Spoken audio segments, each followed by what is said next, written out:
Hello, welcome to Unicorn Princess Tarot. So, ito yung reading natin for Earth Sign, Taurus, Virgo, Capricorn. Let's start your reading.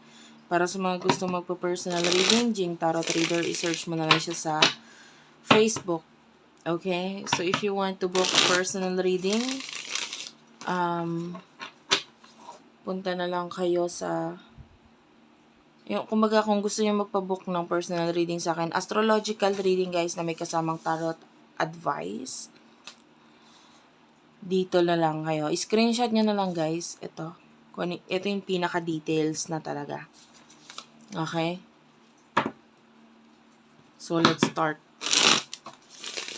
For Earth sign, Taurus, Virgo, and Capricorn.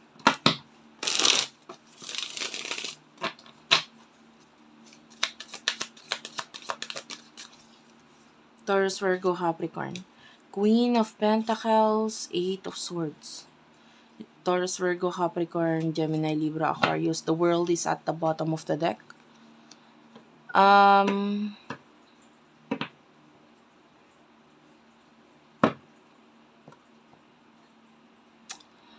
feel like you're currently stuck sa something.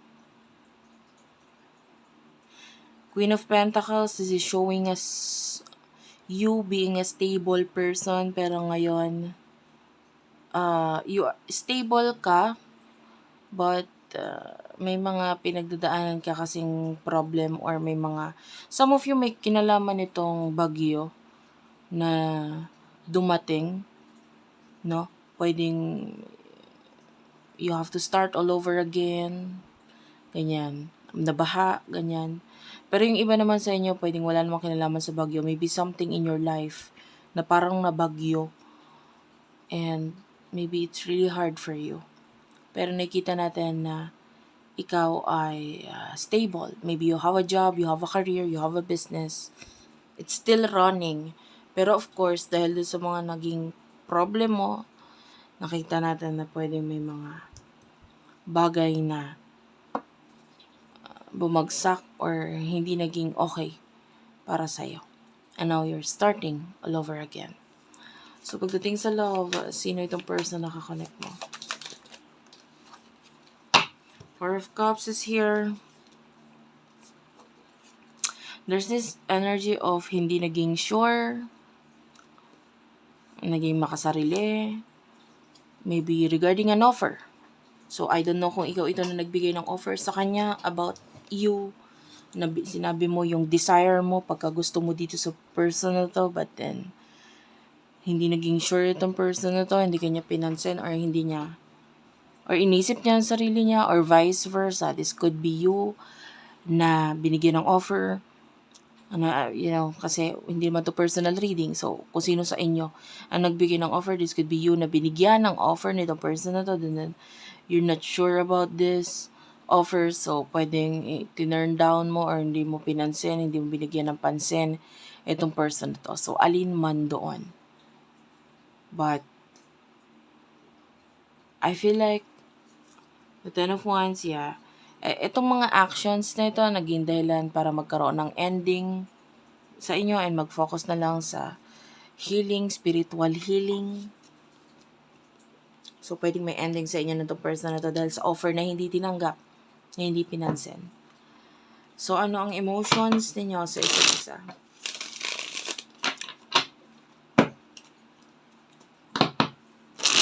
For Earth sign.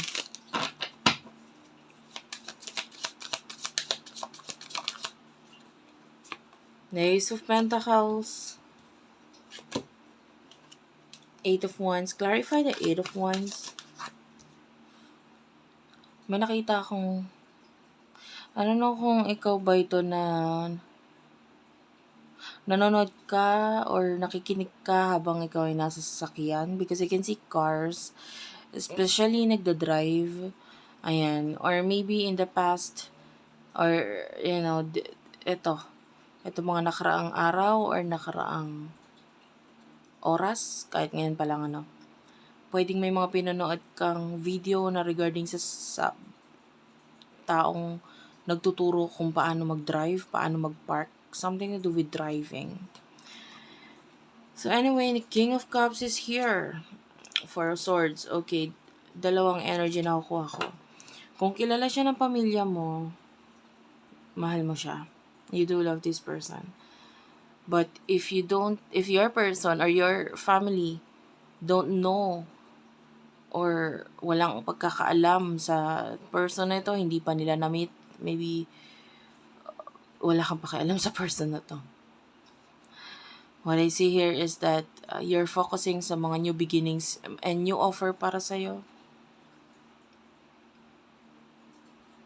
May mga nakikita akong tulong. So if you really need help, help is coming. All you have to do is pray. Diba? May mga tulong, especially may mga pagkaubos, pagkawalaan ng pera. So, emotion ng taong ito para sa'yo. Five of Pentacles.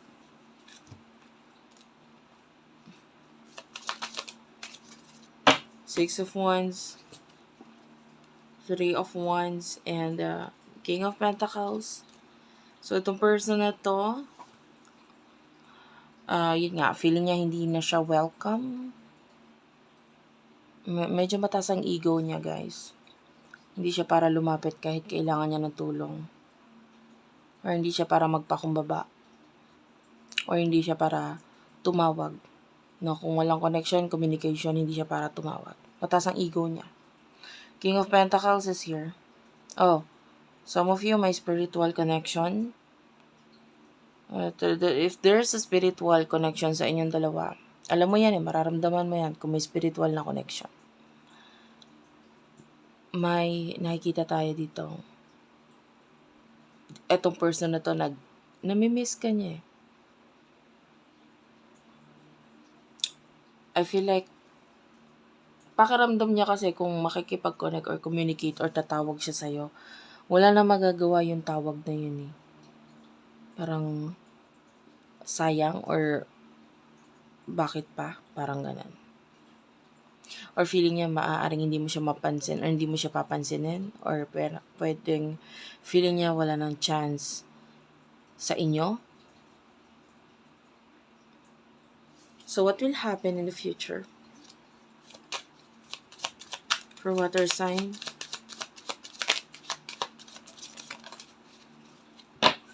Near future, Nine of Cups, Queen of Swords, and the Four of Wands. Near future, Six of Pentacles, Eight of Pentacles, and the Strength card. Taurus, Virgo, Capricorn, Leo energy. Judgment is here. Ten of Wands. The Hermit at the bottom of the deck.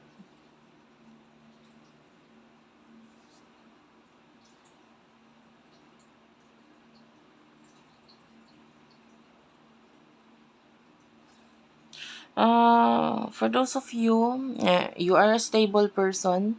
May nakikita tayo ditong accomplishment. Nakita tayo dito ng like maybe a business na nagiging legal, you know, and kung ano man yung mga problem regarding a career, a business, or maybe if you are still studying sa pag-aaral, nakikita natin na magiging responsible ka dito, aayusin mo ito, and nakikita natin na nag-workout ito para sa'yo, nagiging maganda, nagiging mas stable. Nakikita natin yung iyong career, yung business mo nagkakaroon ng bas-bas yan in the future. From the universe, giving you clients, customers, and marami kang, lalo na kung talagang patong-patong na yung obligasyon mo. In the near future, kumbaga yung hirap mo, yung pagod mo, magbubunga yan. 'Di ba? Kasi hindi mo sinukuan eh. Kahit mahirap, kahit pwede namang wag na lang, wag ituloy. But then tinuloy mo eh. So nakikita natin na may magandang outcome or balik ito sa'yo. Some of you, it's a promotion. Some of you, maybe your business, may mga mababalik na clients or customers. And yeah, this is more stable Lalo na yung iba sa inyo, if you do have a business and then may mga regular clients ka na, customers ka na, nadadagdagan ito. So in the future, with regards to your person, will be working sa kanyang sarili. The Strength card, Leo energy. I feel like this person, itatry niya makipag-usap ng maayos sa someone na noon kinakatakutan niya. And sorry, I just thought this is the Hierophant. Nagpakita sa akin Hierophant. Okay, ito. The Chariot and the Hierophant pala. Cancer and Taurus. Pero ito kanina nakita ko talaga siya as a Hierophant. So you could be dealing with the Taurus energy. What's with the Strength card? Ace of Swords. Yeah. Etong person na ito, makikipag-connect siya with someone na kinakatakutan niya makakonect. Maybe a boss. Or someone sa kanyang tahanan na medyo mahirap kausap or pakiusapan. I can see na maaaring itry niyang makipag-usap dito regarding sa mga bagay na naiisipan niya. Some of you may kinalaman yun sa'yo, yung iba wala. So, thank you for watching guys. I love you all. Please do like and subscribe to our channel. Unicorn Princess Tarot, Madam PTV, Virgo Philippines, Libra Philippines, Water Sign Philippines. Thank you for watching and bye-bye.